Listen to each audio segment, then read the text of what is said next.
Assalamualaikum warahmatullahi wabarakatuh.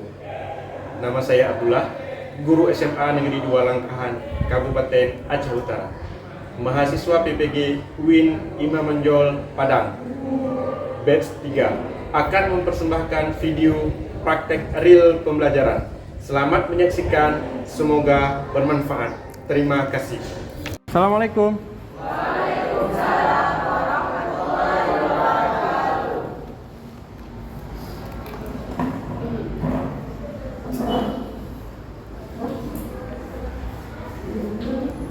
Siap kan? Siap, Pak. Beri salam. Assalamualaikum warahmatullahi wabarakatuh. Assalamualaikum warahmatullahi wabarakatuh. Tegak gerak. Doa. Bismillahirrahmanirrahim.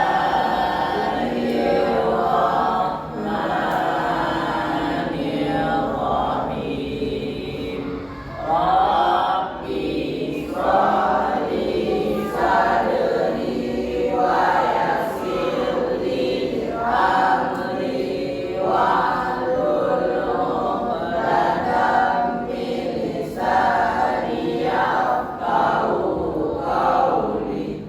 Rabbi zidni ilman warzuqni fahman wa amalan sholihati bi rahmatika ya arhamar rahimin. Apa kabar hari ini? Sehat? Alhamdulillah. Datang semua? Kita absen aja dulu ya.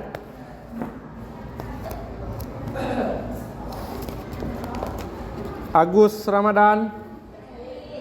Sakit? Alwa Adila. Andrian Maulana. Arif Rahmat.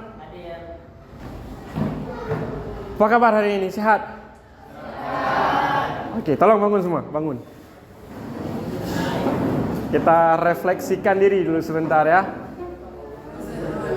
Oke, siap semuanya?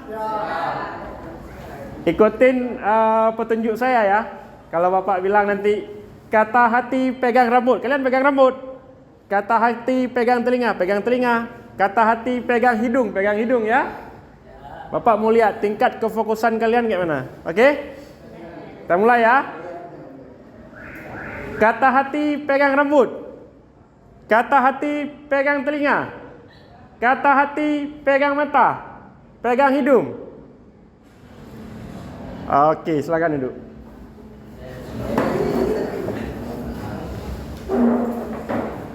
Baik, alhamdulillah minggu yang lalu kita telah belajar tentang penyelenggaraan jenazah. Penyelenggaraan jenazah sebagaimana kita ketahui ada 4 poin. Yang pertama, memandikan. Yang kedua, mengkafani. Yang ketiga, mensolatkan. Dan yang keempat, menguburkan. Minggu yang lalu kita telah belajar tentang 2 poin. Poin yang pertama yaitu memandikan. Poin yang kedua, mengkafani. Kira-kira ada yang masih ingat tentang materi kita minggu yang lalu? Ada? Ada yang tahu nggak jenazah untuk laki-laki kain kafannya itu berapa helai? 3. Berapa? 3. Oke. Kalau untuk yang perempuan? 7. Oke. Bukan 5. Ada yang 5 dan ada yang 7. Itu tergantung kondisi jenazahnya.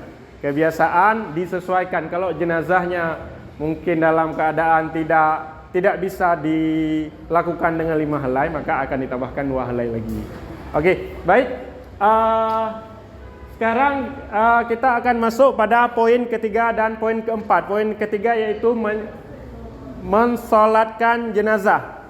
Sebelum kita masuk ke dalam materi penyelenggaraan jenazah, poin ketiga dan poin keempatnya, Bapak ingin kasih tahu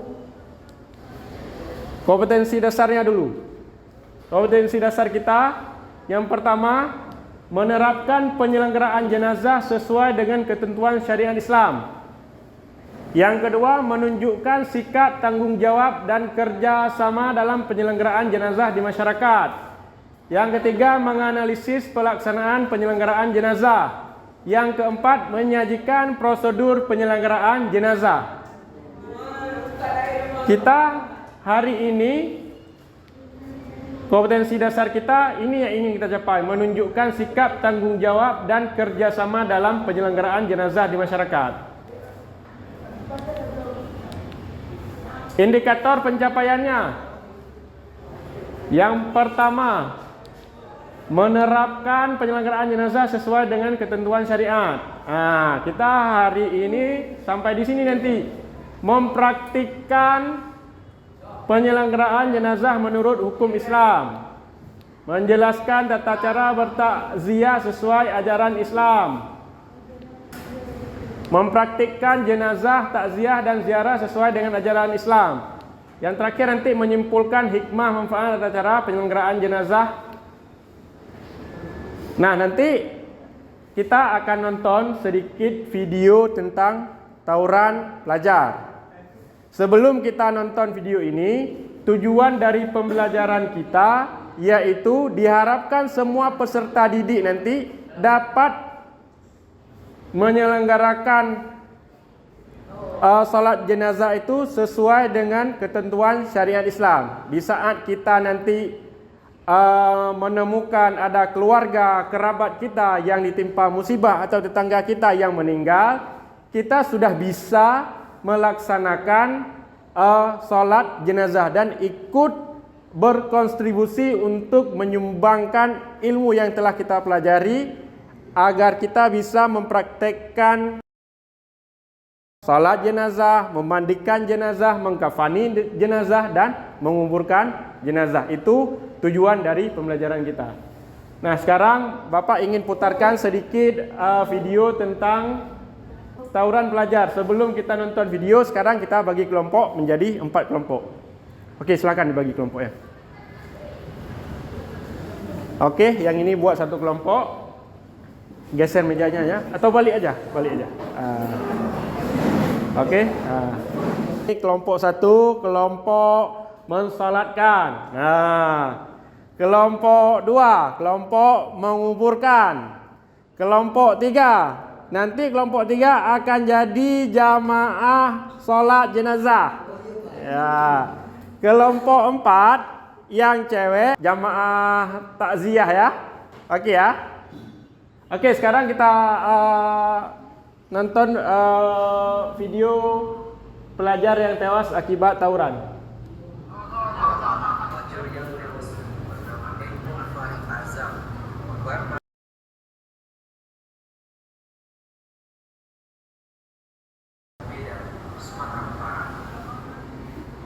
Oke. Apa yang dapat kalian temukan setelah kalian melihat video tadi? Apa yang dapat kalian temukan? Adanya tawuran.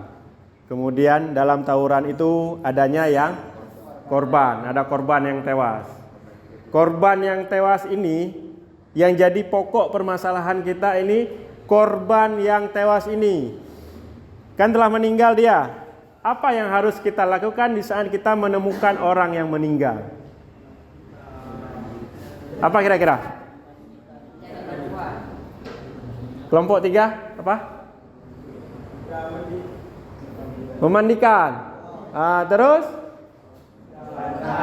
Mengkafani. Terus? Mensalatkan. Terus?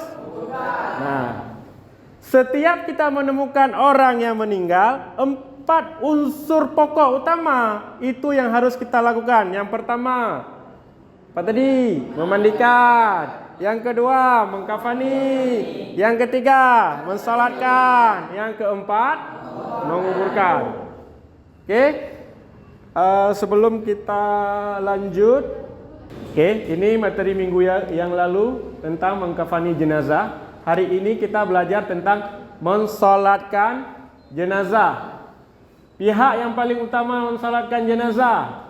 Yang pertama, orang Orang yang diwasiatkan oleh si jenazah dengan syarat tidak fasik.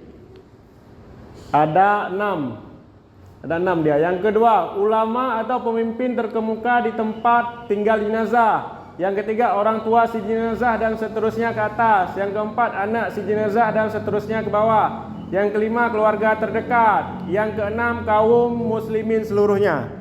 Jadi di saat kita mendapati orang yang meninggal di sekitar kita, tugas kita yaitu selain memandikan, mengkafani, yaitu mensalatkan.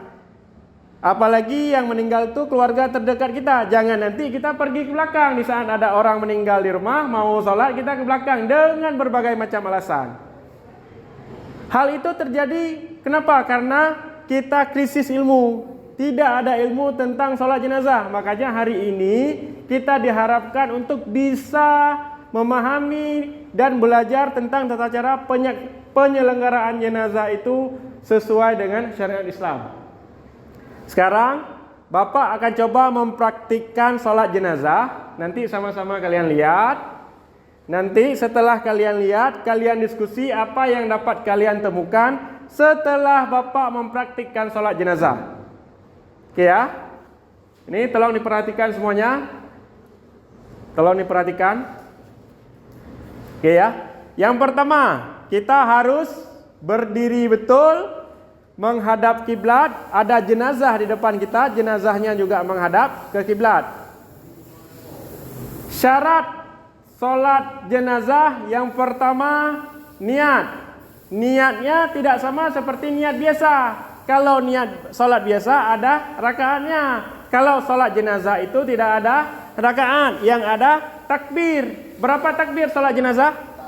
4. Takbir pertama, kedua, ketiga, dan keempat. Sekarang perhatikan, Bapak ingin mempraktikkan sholat jenazah. Nanti kita harapkan ada yang bisa mempraktikkannya ke depan. Oke ya, silahkan diperhatikan. Ada jenazah nih di depan. Kita tamsilkan ada jenazah di depan. Kemudian kalau jenazahnya perempuan, agak ke pinggang sedikit. Kalau jenazahnya laki-laki agak ke dada sedikit ya posisinya ya, posisi imamnya kan. Imam, makmum di belakang. Makmum pada salat jenazah itu safnya itu tidak boleh genap, tapi harus ganjil. 1, 3, dan 5. Oke ya. Sekarang tolong diperhatikan sama-sama, Bapak ingin praktekkan salat jenazah ya. Oke, siap. Shalli ala hazal maiti arba'a takbiratin farzal kifayati adaan lillahi ta'ala. Allahu Akbar. Itu yang pertama tadi namanya niat. Kemudian takbir yang pertama. Takbir yang pertama apa yang kita baca?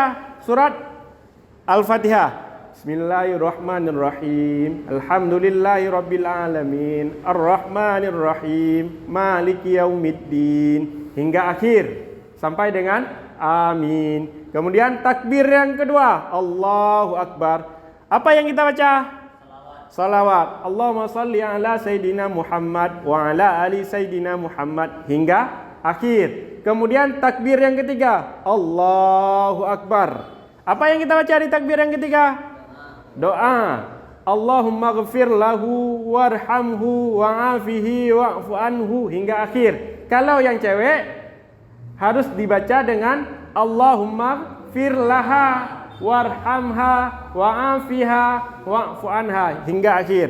Kemudian kita takbir yang ketiga, takbir yang keempat, Allahu Akbar. Apa yang kita baca? Doa. Allahumma la tahrimna ajrahu wa la taftinna ba'dahu waghfir lana wa lahu wa li ikhwanina allazina sabaquna bil iman hingga akhir. Kemudian kita tutup. Kita sudahi dengan salam. Assalamualaikum warahmatullahi. Assalamualaikum warahmatullahi. Oke, setelah Bapak mempraktekkan salat jenazah tadi, ada pertanyaan? Ya, silakan. Kelompok 1 silakan. Berapa jumlah saf salat jenazah? Oke, berapa jumlah saf dalam salat jenazah? Kira-kira ada yang tahu? Jumlah saf salat jenazah. Oke.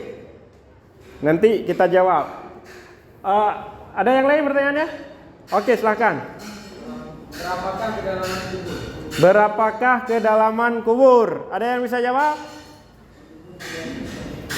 Oke, nanti sekalian kita jawab. Yang ketiga, ada penanya lagi? Ada Pak. Iya, silakan. Kalau perempuan kalau lagi haid boleh ikut sholat jenazah Pak? Kalau perempuan lagi halangan dan tidak dalam masa suci, apa boleh mengikuti sholat jenazah? Ada yang tahu? Nah, karena sudah ada beberapa pertanyaan belum kita temukan jawabannya, maka sama-sama sekarang kita diskusikan untuk mencari tahu apa saja yang dapat kita temukan dalam video tadi, apa saja yang dapat kita temukan di saat Bapak mempraktekkan sholat jenazah tadi, dan kita akan mencari tahu sama-sama jawaban dari pertanyaan-pertanyaan kelompok tadi. Silahkan didiskusikan.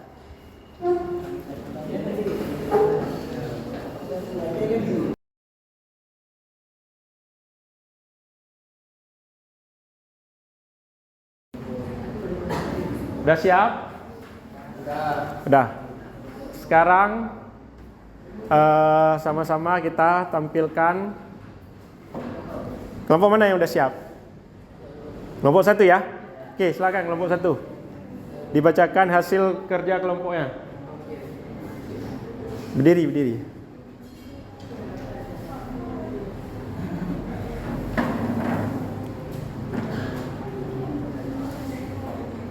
Assalamualaikum warahmatullahi wabarakatuh. Saya ingin membacakan diskusi yang telah kami buat. Oke.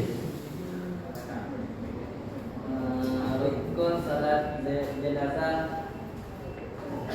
Rukun salat jenazah. Yang pertama, niat berdiri bagi yang mampu melakukan 4 kali takbir. Untuk takbir yang pertama yaitu membaca surah Al-Fatihah. Untuk takbir yang kedua membaca salawat. Untuk takbir yang ketiga dan yang keempat membaca doa jenazah. Sekian. Oke, beri tepuk tangan untuk kelompok 1. Selanjutnya kelompok yang cewek, jangan tertinggal cewek ya kan. Kelompok cewek ya, silakan. Apa hasil diskusinya? Assalamualaikum warahmatullahi wabarakatuh. Waalaikumsalam warahmatullahi wabarakatuh. Kami dari kelompok 4 ingin membacakan hasil diskusi kami. Sholat jenazah ada 4 takbir. Takbir yang pertama kita bacakan surah Al-Fatihah. Takbir kedua kita bacakan sholawat. Takbir ketiga kita baca doa. Takbir keempat doa dan disudahi dengan salam. Oke, terima kasih. Beri tepuk tangan untuk. Oke, selanjutnya kita akan mempraktekkan sholat jenazah. Kelompok 3 tadi, silahkan bangun ke depan jadi jamaah sholat jenazah. Oke, siapa yang jadi makmum? Kelompok 1, ya silahkan.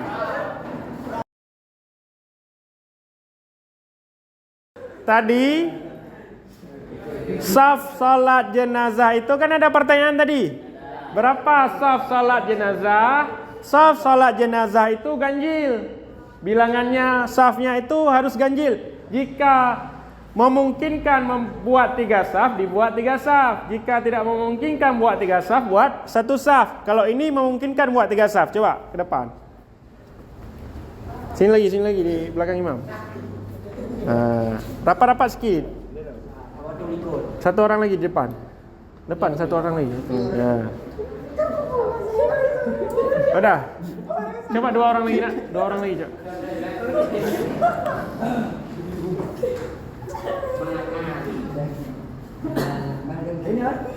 Sini. Tengah. Masuk tengah. Nah, ini udah berapa saf? 3 saf. Pertanyaannya tadi berapa saf jumlah sholat jenazah? Jumlah saf dalam sholat jenazah itu hitungannya bilangannya ganjil 1, 3 sampai dengan 5. Jika tidak memungkinkan membuat 3 saf, jika sedikit buat 1 saf. Jika memungkinkan buat 3 saf, buat 3 saf. Jika jamaahnya rame, buatnya sampai dengan 5, 7 dan seterusnya. Oke, silakan. Sekarang kita praktekkan yang salat jenazah. Ini yang berdiri di depan imam, yang berdiri di belakang makmum. Oke. Kalau imam silahkan diniatkan cara imam salat. Mana niat salat jenazah? Usalli ala hadza maiti arba'an takbiratin fardhal kifayati adaan imaman lillahi ta'ala. Oke, takbir.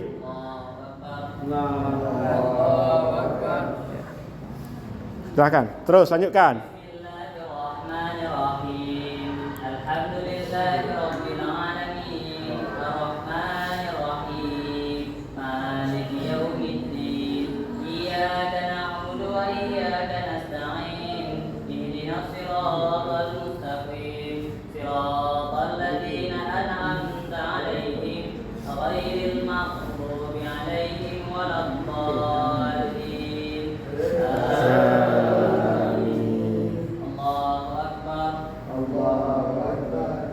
Allahumma salli ala sayyidina Muhammad wa ala ali sayyidina Muhammad. Allahu akbar. Allahumma ighfir lahu warhamhu wa'afihi wa'fu anhu wa akrim lahu wasi'a madkhalahu. Allahu akbar.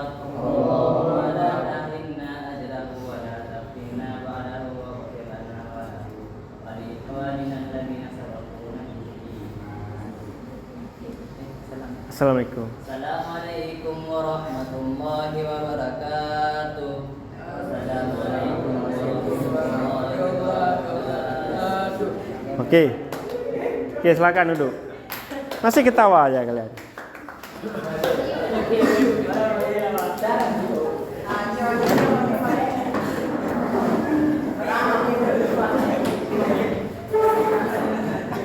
Oke. Nah. Oke, sekarang tadi kita telah mempraktikkan sholat jenazah. Prosesi praktek sholat jenazah itu seperti tadi. Ada niat, kemudian dia ada 4 takbir, kemudian saf-safnya itu harus dalam bilangan ganjil. Hitungannya ganjil jika memungkinkan apabila ramai. Tapi apabila sedikit, safnya itu ya bolehlah satu saf. Kalau misalkan 1, 2 orang atau 3 orang kan nggak mungkin satu saf depan, yang orang keduanya saf kedua, itu kan nggak mungkin. Jadi dibuat satu saf aja kalau sedikit. Oke, sebelum kita menarik kesimpulan, ada pertanyaan tadi. Yang satu sudah terjawab. Berapa jumlah bilangan saf dalam sholat jenazah? Pertanyaan yang kedua tadi, berapa kedalaman kubur? Kedalaman kubur, orang yang dikuburkan itu kedalamannya kebiasaan. Pada kebiasaan ini ya, sepinggang orang dewasa. Sepinggang orang dewasa. Orang dewasa di sini ada kategorinya. Bukan orang yang pendek. Kan ada, kadang-kadang orang pendek. Bukan sepinggang orang yang pendek, tapi orang dewasa yang standar lah. Sepinggang orang dewasa seginilah, 1 meter lebih dikit kayak gitu. Itu kedalaman kubur. Kenapa dibuat 1 meter? Karena sudah dilakukan penelitian, kedalaman 1 meter, jenazah yang dikebumikan baunya itu tidak tembus ke atas, sehingga tidak menimbulkan reaksi dari binatang buas untuk dikuburkan. Kira-kira begitu. Kemudian pertanyaan yang ketiga, jika dalam keadaan berhaid, tidak suci, boleh tidak melaksanakan sholat jenazah? Tentu jawabannya tidak boleh, karena dalam keadaan tidak suci. Bukan sholat jenazah saja, sholat-sholat yang lain juga tidak boleh dikerjakan apabila seorang wanita sedang dalam keadaan tidak baik-baik saja, tidak dalam keadaan suci. Kapan mereka boleh melaksanakan itu semua? Apabila sudah habis masa haidnya, lalu mereka mandi, baru boleh melakukan aktivitas-aktivitas yang dibolehkan selama mereka halangan. Oke, sebelum kita mengakhiri pertemuan kita hari ini, kita akan mengambil kesimpulan tentang materi kita hari ini. Ada berapa tadi hal yang wajib kita lakukan apabila kita mendapatkan jenazah? 4. Yang pertama, memandikan. Yang kedua, kafani. Yang ketiga, yang keempat, oke, alhamdulillah. Materi yang kita sampaikan sudah kalian belajar teorinya dan tadi juga sudah kita praktekkan. Semoga apa yang kita pelajari dapat kita terapkan di lingkungan masyarakat nanti. Dan apabila ada keluarga kita yang ditimpa musibah, meninggal, tetangga kita, kerabat kita, seyogyanya kita ikut mensalatkan jenazah, ikut memandikan jenazah, ikut mengkafani jenazah, dan ikut menguburkan jenazah. Hikmahnya sangat besar. Apabila kita sering ikut mensalatkan jenazah, ikut menguburkan jenazah, hati kita akan diberi kelembutan oleh Allah Subhanahu wa taala, dijauhkan dari hati-hati yang hitam gelap, tapi Allah akan melembutkan hati kita karena kita dapat mengambil pelajaran dari apa yang telah kita lihat. Pelajarannya salah satunya apa? Apabila seseorang meninggal, semua ditinggalkan, baik itu harta, istri, anak, mobil, rumah, segala macam, orang tua, orang yang kita cintai, semua kita tinggalkan. Jadi kehidupan di dunia ini merupakan langkah awal untuk kita menjalin kehidupan selanjutnya. Bukan meninggal itu berarti kita sudah berakhir, bukan. Itu merupakan tahap awal untuk kita melangkah ke kehidupan yang abadi nantinya. Itu saja yang dapat Bapak sampaikan hari ini. Mudah-mudahan apa yang kita pelajari dapat kita ambil hikmahnya, dapat kita ambil manfaatnya, kita petik manfaatnya. Untuk minggu depan kita akan belajar tentang takziah dan ziarah kubur. Nanti tolong anak-anak Bapak semuanya dibuatkan, ini tugas untuk pertemuan selanjutnya, dibuatkan video tentang praktek salat jenazah tadi. Nanti dikumpulkan pada pertemuan kita selanjutnya. Oke, itu saja pertemuan kita pada hari ini. Masih ada pertanyaan? Oke, kita padahi sampai di sini. Akhirul kalam. Assalamualaikum warahmatullahi wabarakatuh. Waalaikumsalam.